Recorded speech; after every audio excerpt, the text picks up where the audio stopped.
कुछ किताबों पे और कुछ नोट्स पर टारगेट कर रहे हैं कमीशन वाले। नमस्कार दोस्तों, पीसीएस गुरुजी का स्वागत है।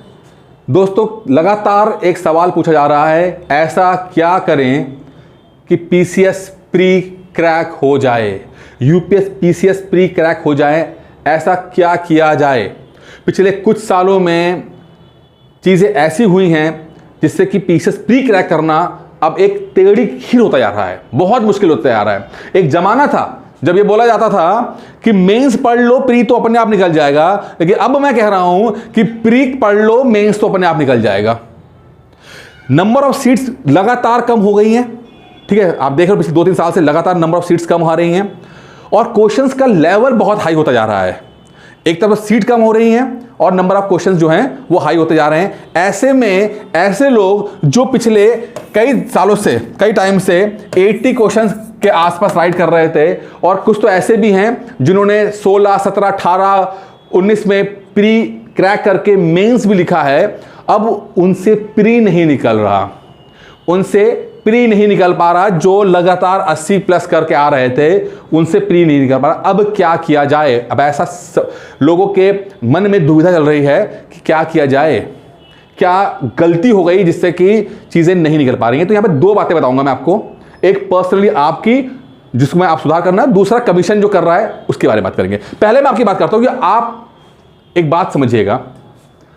देखिए, अगर मान लो कि आप स्टेज 1 पर हो, अगर आप स्टेज 1 पर हो, ठीक है, तो क्या बिना एक्स्ट्रा एफर्ट किए, बिना एक्स्ट्रा पावर लगाए, बिना कुछ यहां पर एक्स्ट्रा पावर लगाए, क्या आप स्टेज 2 पर पहुंच सकते हो? नहीं पहुंच सकते। फिजिक्स के सिद्धांतों के खिलाफ है, कुछ वर्क तो करना ही पड़ेगा, कुछ फोर्स तो लगानी ही पड़ेगी, तभी ये वर्क डन होगा, तभी ये ऊपर जाएगा। यानी कि अगर आप यहां पर स्टेज 1 पर हो तो अब थोड़ा सा एक्स्ट्रा फोर्स लगाने का समय आ गया है, जिससे कि अब आप स्टेज 2 पर पहुंच पाओ।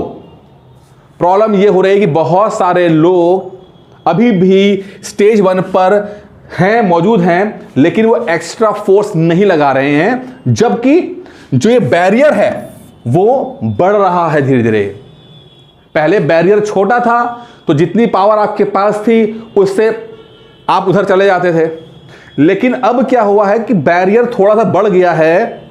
अब क्या है, एक्स्ट्रा पावर लगानी पड़ेगी, तभी जाकर आप इस बैरियर को तोड़कर स्टेज 2 पहुंच पाओगे। तो वक्त है एक्स्ट्रा फोर्स लगाने का, क्योंकि पिछले 3-4 साल के अंदर नंबर ऑफ सीट्स कम हुई हैं और क्वेश्चंस की क्वालिटी बढ़ी है। यानी कि अब आपको थोड़ा सा ज्यादा सचेत होने की जरूरत है, अपनी प्रिपरेशन में थोड़ा सा बदलाव करने की जरूरत है। दूसरा पॉइंट है, ये तो आपका पर्सनली हो गया कि आपको एक्स्ट्रा पावर लगानी है, एक्स्ट्रा एनर्जी देनी है। दूसरा है कि कमीशन पिछले कुछ टाइम से लगातार पैटर्न में, क्वेश्चंस के स्वभाव में बदलाव कर रहा है। एक वक्त था जब लोग बोलते थे घटना चक्र पढ़ के चले जाओ, प्री निकल जाएगा। एक वक्त था 15, 16, 17, 18 में। अभी भी घटना चक्र के सवाल आते हैं, क्वेश्चंस अभी भी आ रहे हैं, बट अब उतने ज्यादा तादाद में नहीं आ रहे, अब उस तरह से नहीं आ रहे हैं, शब्दों में हेर फेर है, ऊपर नीचे हो रहा है वो, ठीक है। तो कहने को वो पीवाईक्यू होते हैं, बट थोड़ा सा उनके अंदर स्वभाव अलग होता जा रहा है, अब एग्जैक्टली वैसा नहीं आता। लगातार कुछ किताबों पे और कुछ नोट्स पर टारगेट कर रहे हैं कमीशन वाले, कुछ किताबों पे, कुछ नोट्स पे। और ऐसा नहीं पहली बार हुआ है, पहले भी होता था। मैं एग्जांपल देता हूं, अगर यूपीएससी में यह बात बोली जाती थी कि भाई, कि अगर मान लो कोई कोचिंग बहुत पॉपुलर हो जाती है तो आयोग यह करता है कि उस कोचिंग को टारगेट करता है, उसके नोट्स अपने पास बुलाता है, मंगवाता है और ऐसे क्वेश्चन सेट करता है जो उनके नोट्स में ना हो। एग्जाम्पल के लिए मान लो कि नोट्स में फंडामेंटल राइट्स के ऊपर नोट्स हैं। अब मान लो 20-25 पन्नों में लिख भी दिया होगा, कोचिंग ने नोट्स दिए होंगे। अब 20-25 पन्ने के अंदर कुछ ऐसी बातें भी होंगी जो नहीं कवर की गई होंगी। अब आयोग जानबूझकर ऐसे क्वेश्चन डालता है जो इन पेजेस में नहीं होता है, और ये खुला हुआ सीक्रेट है, ये ऐसा छुपा हुआ सीक्रेट नहीं है। अगर आप इतिहास में जाओगे, 40-50 साल पहले की बात जाओगे, तो पहले वहां पर राव आईएएस हुआ करता था, नंबर 1 कोचिंग थी, धीरे धीरे डिक्लाइन कर गया। फिर आपका आया वाजीराम रवि, धीरे धीरे डिक्लाइन कर गया। अभी भी सर्वाइव कर रहे हैं, बट अभी भी नंबर 1 नहीं है। वो बात नहीं है जो पहले हुआ करती थी 30-40 साल पहले, अब नहीं है। फिर आपका दृष्टि वगैरह है, अभी भी बहुत पॉपुलर है। दृष्टि ने अपने आप को रिफॉर्म किया, ऑनलाइन में बहुत ज़्यादा प्रेजेंस बढ़ गई है। लेकिन अगर आप 2020 से पहले देखोगे तो वो चीज़ें कम थी। अब वो ज़्यादा खुल के आ गए हैं, अपने आप को कॉर्पोरेट रूप में सेट कर रहे हैं, इसलिए दिख ज़्यादा रहे हैं। लेकिन क्या क्वेश्चंस उतने फंस रहे हैं? क्या क्वेश्चंस इतने फंस रहे हैं जितने वो पॉपुलर हो रखे हैं? शायद नहीं, क्योंकि उनको भी टारगेट किया है। आपका विजन आईएएस की बात कर लेते हैं। विजन आईएएस पिछले 10 साल से नंबर 1 चल रहा था। हालत यह है कि 2-3 साल से कुछ नहीं फंस रहा विजन आईएएस से। अगर हम बात करते हैं पीसीएस की बात करते हैं। पीसीएस के अंदर एक वक्त जब मैंने जब मेंस लिखा था और इंटरव्यू दिया था, उस समय मैं परीक्षा मंथन पढ़ता था करंट अफेयर्स के लिए। फिर मैंने जब चैनल स्टार्ट किया तो मैंने ये बात बताई कि देखो परीक्षा मंथन मुझे पसंद आई है, अच्छी किताब है, करंट अफेयर्स के लिए पढ़ लेना चाहिए। हुआ ये कि 17, 18, 19, 20 में लगातार 3 साल, क्योंकि मेरे वो वीडियोस बहुत वायरल हुए थे, बहुत ज़्यादा तादाद में परीक्षा मंथन बिकी थी।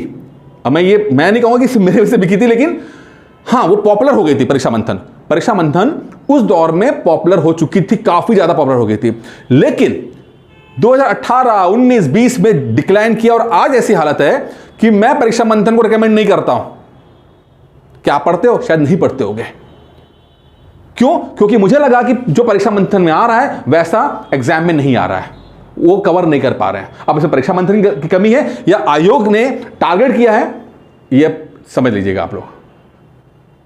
तो अब हो क्या रहा है कि आयोग जो है वो लगातार मार्केट में जो चीजें अवेलेबल हैं, जो ज्यादा पॉपुलर हैं, उनको टारगेट करता है, उनके कंटेंट को नजर रखता है और ऐसे क्वेश्चन डालने की कोशिश करता है जो उनकी रेंज से बाहर होता है।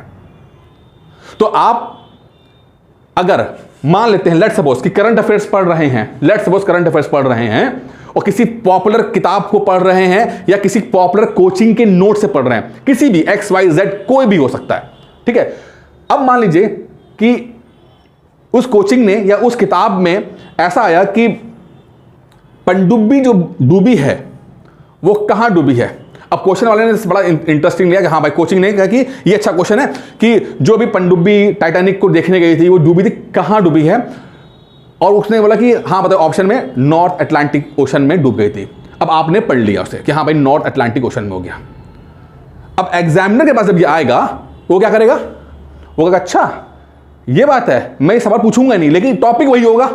क्या टॉपिक होगा? वो बताओ कि जो पनडुब्बी डूबी है उस कंपनी का नाम क्या है, या उस कंपनी का CEO का नाम क्या है।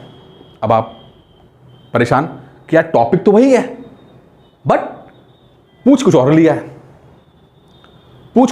है, ठीक है। तो ऐसे में मेरा रिकमेंडेशन आपको यह है कि भाई देखो, ऐसा है कि अगर करंट अफेयर्स कहीं से भी पढ़ रहे हो, आप कहीं से भी पढ़ रहे हो, ये बात सिर्फ करंट अफेयर्स की नहीं, मैं हर चीज की बात कर रहा हूं, मैं जस्ट आपको समझाने की कोशिश कर रहा हूं, ठीक है। मान लो कहीं से पढ़ रहे हो, तो अगर आपने वो क्वेश्चन देखा तो उस क्वेश्चन को देखने के बाद आप नोट डाउन कर लो, प्लस कुछ अपडेट भी करो, आप अपने उसमें अपडेट भी करो। अब सिर्फ कोचिंग, फला कोचिंग बहुत पॉपुलर है, सारे सवाल वहां से फंसते हैं, इससे सिलेक्शन नहीं होने वाला, आपका, क्योंकि कोई भी रिस्पॉन्सिबिलिटी नहीं लेता भाई।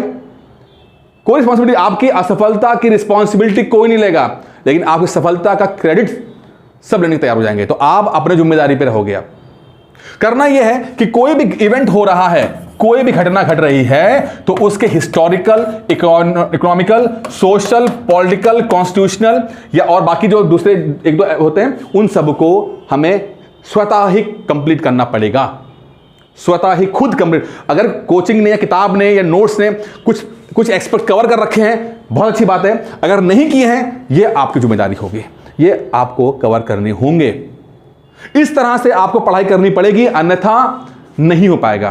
तो अब से जो करंट अफेयर्स आप बनाएंगे, ठीक है, स्वयं जिम्मेदारी लेंगे। कोई कितना भी अच्छा हो, कुछ भी हो, लेकिन स्वयं जिम्मेदारी लेंगे आप।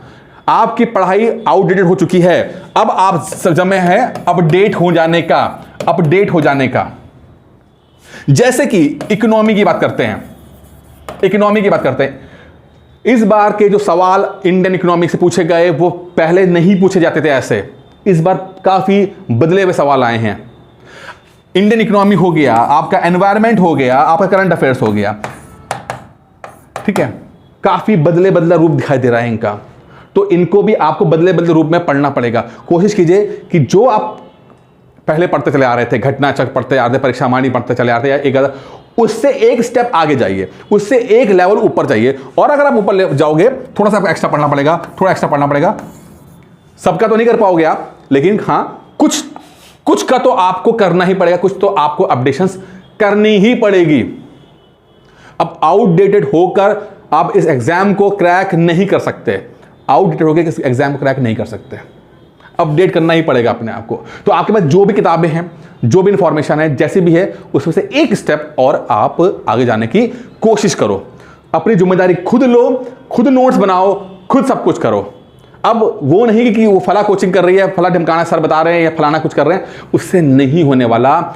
एग्जाम अब अलग लेवल पे चलना शुरू हो चुका है, सर्वाइवल ऑफ द फिटेस्ट है। अगर आप अपने आप को नहीं बदलोगे, नहीं फिट हो गए सिचुएशन के अंदर, आप इस सिनेरियो को सर्वाइव नहीं कर पाओगे आप, क्योंकि सिनेरियो जो है ना वो आपके लिए चेंज नहीं होने वाला, आपको उसके लिए चेंज होना पड़ेगा, अपनी नॉलेज में अपडेट करना पड़ेगा, एक्स्ट्रा एफर्ट करना पड़ेगा, एक्स्ट्रा एनर्जी डालनी पड़ेगी। लेकिन हाँ, इतना मैं उम्मीद करता हूं कि आप जब अगर करोगे तो स्वयं खुद चीज़ों को बदलता हुआ देखोगे। जब आप खुद करोगे, आप देखोगे कि आपकी पढ़ाई में, प्रिपरेशन में एक अलग फर्क आया है। तो खुद कर पाए तो बहुत अच्छी बात है, जैसे हमेशा कहता हूं खुद कर पाओ तो बहुत अच्छी बात है। खुद नहीं कर पा रहे हो, थोड़ी बहुत हेल्प चाहिए, तो बिल्कुल ये कोचिंग आपके लिए है। अगर आप 2024 का यूपीपीसीएस 2024 का कोर्स करना चाहते हैं, 17 मंथ्स का कोर्स है ये। खुद कर पाओ बहुत अच्छी बात है, कर लेना।